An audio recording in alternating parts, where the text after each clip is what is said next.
আচ্ছা, আজকে যে প্রক্রিয়াটা বলবো এটা হচ্ছে অন্যের গর্ভের সন্তান নষ্টকরণ প্রক্রিয়া।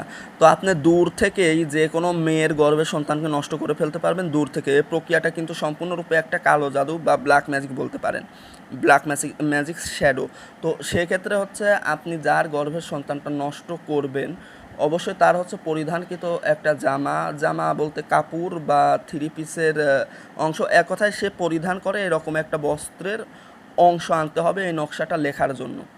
তো যেই কাপড়টা আনলেন ওই কাপড়ের উপরে কিন্তু হচ্ছে নকশাটা হুবহু যেরকম লেখা আছে এরকম লিখতে হবে। আর সেক্ষেত্রে কিন্তু এই যে ফুলান বিনতে ফুলান এখানে তার নাম আর তার মায়ের নামটা লিখতে হবে। আর এটা কিন্তু করলে পারে আপনি 3 দিনের ভিতরে শেষ পেটের সন্তান কিন্তু পেটের মধ্যেই মারা যাবে, অর্থাৎ সুস্থ সবল বা জীবন্ত সন্তান সে প্রসব করতে পারবে না। তবে এটা কাজ করার ক্ষেত্রে ব্ল্যাক ম্যাজিক সম্পর্কে বা কালো জাদু সম্পর্কে যাদের জ্ঞান আছে অবশ্যই তাদের সাথে পরামর্শ